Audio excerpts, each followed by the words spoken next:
4 তারিখের পর দেখে নেওয়ার হুমকি। তাহলে কোন রাজনৈতিক দলের উনি প্রভাবশালী যার জন্য 4 তারিখের পর দেখে নেওয়ার কথা উঠছে?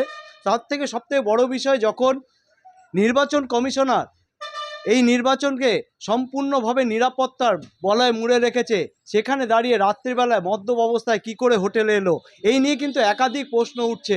তাহলে কি কোথাও নিরাপত্তার একটা বড় খামতি আছে? বলছেন আমার পয়সাটা দিয়ে যান তো, কী ব্যাপারে খাওয়া দাওয়ার খাবার নিয়ে গেছেন, খেয়ে গেছেন, সেই ব্যাপারটা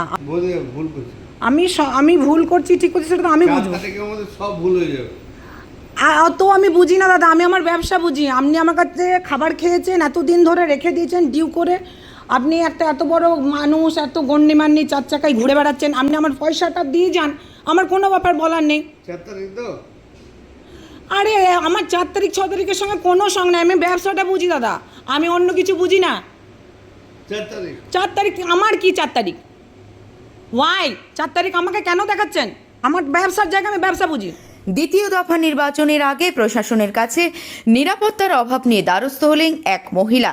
গলসি বিধানসভার পানাগড় দার্জিলিং মোড় এলাকায় একটি মহিলা হোটেল মালিকের সঙ্গে দুর্ব্যবহার এক মদ্যপ যুবকের। আমাকে বলা হচ্ছে 4 তারিখ বোধহয়, যা আমার অন্যায় হলো ওনার কাছ থেকে আমার পাওনা পয়সা চাওয়া, তাও আর একটা হোটেলের। উনি অনেকগুলি টাকা আমার রেখে দিয়েছেন। রাজনৈতিক নিশ্চয়ই উনি আছেন, সেটা না হলে এত উত্ত্যক্ত করতে পারেন? আমার গাড়ির হোটেলের দরজায় গাড়ি খুলে রেখে নোংরা অশ্লীলভাবে ইঙ্গিত করছেন, এগুলো করার সাহস পায় কী করে উনি? আমরা সম্পূর্ণই নিরাপত্তার অভাব বোধ করছি। আমি তো মনে করছি আমি যে রাতের পর দোকান বাড়িয়ে বাড়ি ফিরবো, সঠিকভাবে বাড়ি ফিরবো তো? আমি আমার সন্তানদের কাছে সঠিক সময়ে পৌঁছাতে পারবো তো এইরকম মানে এরকম পরিবেশের থেকে? যদিও এই ঘটনায় সব রাজনৈতিক দলই চাইছেন অভিযুক্তের বিরুদ্ধে অবিলম্বে প্রশাসন আইনত ব্যবস্থা গ্রহণ করুক। দ্বিতীয় দফা নির্বাচনের কয়েক ঘন্টা আগে এই ধরনের ঘটনায় স্বাভাবিকভাবে চাঞ্চল্য ছড়ায় গোটা এলাকা জুড়ে। মানে বলা উচিত যে এইরকম অবস্থা, এর ব্যবস্থা নেওয়া হোক। তো কেন এখনো পর্যন্ত তারা যদি ওখানে গিয়ে থাকেন থানাতে আর বলে থাকেন, তাহলে কেন তার বিরুদ্ধে এখনো ব্যবস্থা হলো না? এটা আশ্চর্যের ব্যাপার। কোথায় নাকা চেকিং আর কোথায় কেন্দ্রীয় বাহিনী, তো নির্বাচন কমিশনই এটা ভালো বলতে পারবে।